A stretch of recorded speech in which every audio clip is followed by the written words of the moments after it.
Abrirei meus lábios num canto de amor. Abrirei meus lábios num canto de amor. Ao Deus da plena vida, o meu louvor. Ao Deus da plena vida, o meu louvor. Abrirei meus braços e o meu coração.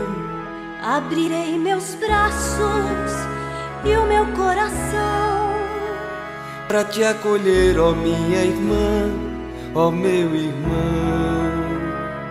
Para te acolher, ó minha irmã, ó meu irmão. Glória seja ao Pai e ao Filho nosso bem. Glória seja ao Pai e ao Filho nosso bem. Glória ao Divino Espírito. Amém. Glória ao Divino Espírito. Amém.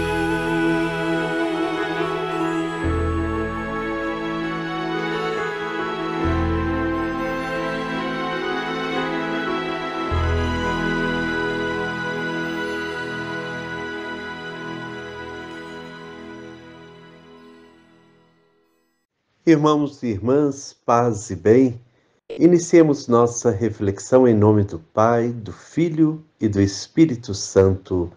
Amém. Falando de mulheres de fé, não podemos deixar de falar de várias Teresas. Esse nome Teresa nos remete a grandes mulheres da história da nossa igreja. É sobre elas que nós vamos falar ao longo desta semana, começando hoje pela grande Santa Teresa d'Ávila, a doutora da Igreja, que nós possamos assim buscar inspiração nesta santa que renovou o Carmelo e que traz à Igreja tanta renovação, que busquemos em Deus cada vez mais o sentido de nossas vidas. Também falaremos hoje de outra Teresa, uma Teresa dos nossos tempos. E vamos às páginas bíblicas para lá conhecer mais uma mulher. Façamos então a nossa oração.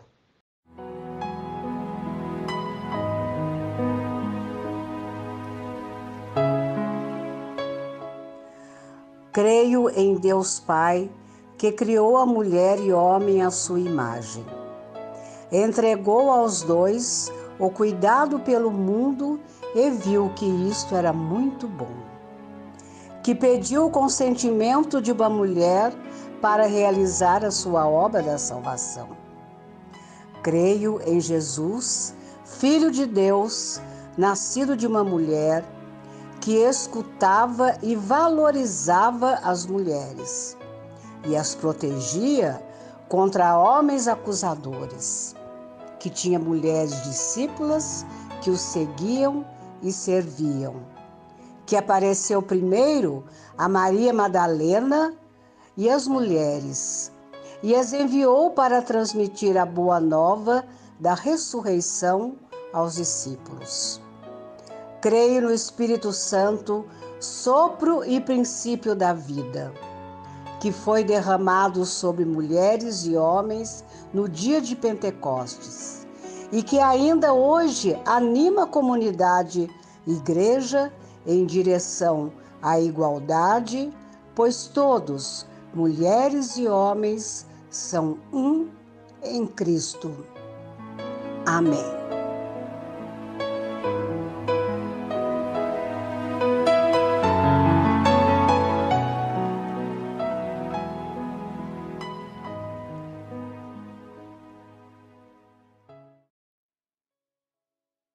Mulheres na Bíblia. Hoje falaremos de Ana, a esposa de Tobite. Tobite pertencia ao povo de Israel, membro da tribo de Neftali. Ele era um judeu piedoso que, mesmo distante de sua pátria, mantinha os costumes da religião judaica. Dividia tudo o que possuía com os irmãos, alimentava e vestia os pobres, consolava os desolados, pagava o dízimo, praticava a justiça, fazia peregrinação e até enterrava os mortos. No exílio, ele acabou ficando cego por causa de fezes de pássaros que caíram em seus olhos. Por estar cego, Tobit ficou sem condições de trabalhar. A vida foi ficando difícil. Para ajudar no sustento da casa, sua esposa Ana começou a receber encomendas para fazer roupas. Numa dessas entregas, ela recebeu de presente um cabrito. Quando Ana chegou em casa e o cabrito começou a berrar, Tobit perguntou: "De onde veio esse cabrito? Será que não foi roubado? Devolva-o ao dono." A piedade de Tobit também o cegara. Então Ana questiona o marido, colocando em dúvida o seu modo piedoso de ser. "Onde estão as suas esmolas? Onde está o bem que você fez? Está vendo a que ponto chegou?" Em nossos dias, o discurso de defesa dos valores da família e da religião está em voga, mas é preciso muito cuidado, pois o fundamentalismo religioso pode nos levar à cegueira. A consequência disso é nos tornarmos religiosos preconceituosos, com discurso de ódio, indiferentes aos problemas sociais e intolerantes a quem reza, pensa e ama diferente. E aí então é preciso sempre uma Ana para nos questionar: onde estão as tuas esmolas? Onde estão as tuas obras de justiça? Onde está alicerçada a sua fé? Qual é o modelo de igreja que sustenta a sua fé e vida familiar? É por causa do meu povo machucado que acredito em religião libertadora. É por causa de Jesus ressuscitado que acredito em religião libertadora. Hoje queremos falar de uma grande santa da nossa igreja, Santa Teresa d'Ávila. Segunda filha de um judeu convertido, Teresa nasceu em Ávila, em 28 de março de 1515. A infância feliz, passada junto com os irmãos e primos, a deixa fascinada por romances de cavalaria. Após a morte em batalha de seu irmão mais velho, Giovanni, em 1524, e a perda de sua mãe, Beatriz, a jovem foi enviada para estudar no mosteiro agostiniano de Nossa Senhora da Graça. Ali foi atingida por uma primeira crise existencial. Após uma grave doença, regressa à casa do pai, onde assiste à partida do seu querido irmão Rodrigo para as colônias espanholas no ultramar. Em 1536, foi atingida pela chamada Grande Crise e amadureceu a firme decisão de entrar no mosteiro com os carmelitas da Encarnação de Ávila. Mas o pai se recusa e Teresa foge de casa. Acolhida pelas freiras, chegou à profissão em 3 de novembro de 1537. Sua saúde logo se deteriora novamente. Apesar do consequente retorno à família, o caso é julgado desesperador. Santa Teresa d'Ávila é levada de volta ao convento, onde as freiras começam a preparar seu funeral. Inexplicavelmente, porém, em poucos dias, a paciente volta à vida, parcialmente liberta dos compromissos da vida de clausura devido à convalescença. De caráter alegre, amante da música, da poesia, da leitura e da escrita, vai tecer uma densa rede de amizades, polarizando em torno de si várias pessoas desejosas de a conhecer. Mas em breve ela perceberá esses encontros como motivos de distração da tarefa principal da oração e experimentará sua segunda conversão. Meus olhos caíram sobre uma imagem. Ela representava Nosso Senhor coberto de feridas. Assim que olhei para ela, me senti todo emocionado. Me joguei aos pés dele em prantos e implorei que me desse forças para não mais ofendê-lo. As visões e êxtases representam o capítulo mais misterioso e interessante da vida de Santa Teresa d'Ávila. Na autobiografia e em outros textos e cartas, descreve as várias etapas das manifestações divinas, visuais e auditivas. Ela é vista levitando, desmaiando e permanecendo morta. É assim que Bernini a retratará por volta de 1650 na estátua de Santa Maria della Vittoria em Roma. Essas manifestações correspondem a um grande crescimento espiritual que Teresa, naturalmente trazida à escrita e à poesia, vai derramar em seus textos místicos, entre os mais claros, poderosos, poéticos já escritos. Não compreendida nesta sua intensa espiritualidade e considerada por alguns dos seus confessores até vítima de ilusões demoníacas, é apoiada pelo jesuíta Francesco Borgia e pelo frade franciscano Pedro de Alcântara, que dissiparão as dúvidas dos seus acusadores. Teresa sente que deve refundar o Carmelo para remediar uma certa desorganização interna. Em 1566, o superior-geral da ordem autorizou-a a fundar vários mosteiros em Castela, incluindo 2 conventos de carmelitas descalços. Assim surgem os conventos em Medina, Malagón, Valladolid, Toledo, Pastrana, Salamanca e tantos outros lugares. O exemplo de Santa Teresa de Jesus, ou Santa Teresa d'Ávila, não é apenas para os que sentem o chamado à vida religiosa, mas para todos os que desejam progredir no caminho da purificação de toda a mundanização. São palavras do Papa Francisco em sua mensagem dirigida ao Congresso Internacional Mulher Excepcional, por ocasião dos 50 anos da proclamação de Santa Teresa d'Ávila como doutora. É bonito lembrar que todas as graças místicas que recebia a transladavam ao céu, mas ela sabia como transladar o céu para a terra, fazendo de sua vida uma morada de Deus, na qual todos tinham lugar. São palavras do Papa Francisco, referindo-se a Santa Teresa de Jesus, e ele diz que Santa Teresa, de fato, foi uma mulher que trouxe para a Igreja uma grande contribuição. Ela reconhece o precioso ensinamento que Deus nos deu em seus escritos e no testemunho de sua vida. Com as palavras de Paulo VI, Francisco recorda a natureza excepcional desta mulher, cuja coragem, inteligência, tenacidade, a qual ela uniu uma sensibilidade pela beleza e uma maternidade espiritual para com todos os que se aproximavam de sua obra. São um exemplo único do papel extraordinário que a mulher desempenhou ao longo da história na Igreja e na sociedade.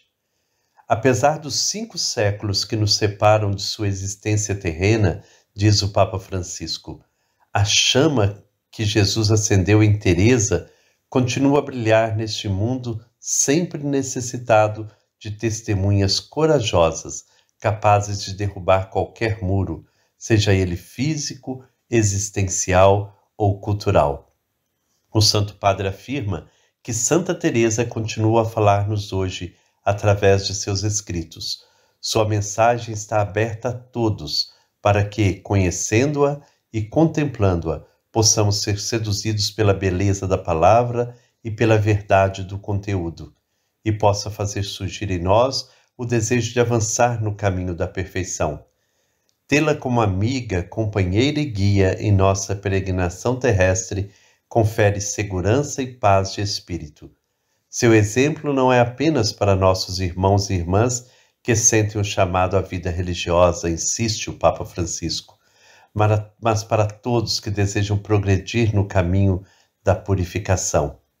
Santa Teresa sabia como trazer o céu e a terra, encorajando todos os membros dessa igreja particular a buscar cada vez mais a Deus. É bonito lembrar que todas as graças místicas que recebia a levava ao céu, mas ela sabia como voltar o céu para a terra, fazendo de sua vida uma morada de Deus. O Papa conclui recordando a grande devoção de Santa Teresa a São José, a quem a santa tomou como seu mestre, advogado e intercessor. A ele ela se confiou, estando certa de que receberia as graças que pedia. A partir de sua experiência, ela encorajou outros a fazerem o mesmo. Tal era a sua devoção, que percorreria as terras de Castilha e Andaluzia, acompanhada pela imagem de São José. Santa Teresa d'Ávila, rogai por nós.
Eu sou Neide, de Betim, e vou falar de Dona Teresa, mulher de fé. Nascida em Betim no dia 11 de outubro de 1933, filha de Dona Áurea, feirante, e senhor Antõezinho, doceiro, menina negra, simples, de família humilde, que abriu mão de seus sonhos de ser freira, missionária e também professora, para, obediente a seus pais, trabalhar na roça. Mas sempre temente a Deus e consagrada a Maria, pois pertencia desde mocinha à pia união. E nessa obediência paciente e atenciosa aos planos de Deus, se casou com meu pai, senhor Jesus, homem de fé e do violão de 7 cordas. Tiveram 8 filhos que foram educados na simplicidade, harmonia e principalmente na fé. Entendeu então que deveria servir a Deus através da família, das lutas cotidianas. Com seu esposo, dedicou fervorosamente a diversos trabalhos comunitários e pastorais. Onde se sentia chamada, não hesitava em responder: eis-me aqui, Senhor. Em tudo se empenhava em dar o seu melhor. Nos círculos bíblicos, depois como um dos casais coordenadores do primeiro SCC de Betim, incentivado pelos freis. Primeira coordenadora do grupo de oração Nossa Senhora do Rosário. E também no trabalho incansável da Pastoral da Criança, fazendo em casa farinha enriquecida, que salvou muitas vidas. Assistência às gestantes, fazia também o sopão para as famílias carentes do bairro Santa Inês. Esteve à frente, incentivando a formação da comunidade católica Santa Inês e na construção da igreja. E junto com outras pessoas, procurou realizar, promover o saneamento do bairro, a formação da associação, a fundação da creche comunitária para acolher as crianças das mães trabalhadoras e a campanha acirrada com os comerciantes e empresários para garantir a alimentação de qualidade dessas crianças. Incentivava também ensinava as famílias carentes a aprender a costurar e plantar seus alimentos. Fazia palestra para casais, pregava a palavra nos grupos de oração e encontros, foi ministra da Eucaristia e da palavra, numa inquietude e pressa de anunciar a alegria do Cristo que vive. Sempre era chamada para rezar para os aflitos e doentes, apaziguar brigas de casais, conflitos familiares, consolar pessoas tristes, incentivar pessoas desanimadas, ouvir, aconselhar, fazer visitas, levar alimentos aos necessitados. Ninguém poderia ir embora sem receber algo que ela pudesse contribuir. Enfim, Hoje, com quase 91 anos, viúva, com limitações por causa da idade, ainda incentiva muitas outras mulheres, também viúvas e solitárias, a viver na alegria e cuidar de si. Essa é minha mãe, Dona Teresa. Obrigado, Neide, por essa partilha tão bonita sobre a vida de Dona Teresa, essa admirável mulher. Que Santa Teresa d'Ávila possa também nos inspirar cada vez mais em nossas vidas. Que o Senhor Deus de amor e bondade nos abençoe.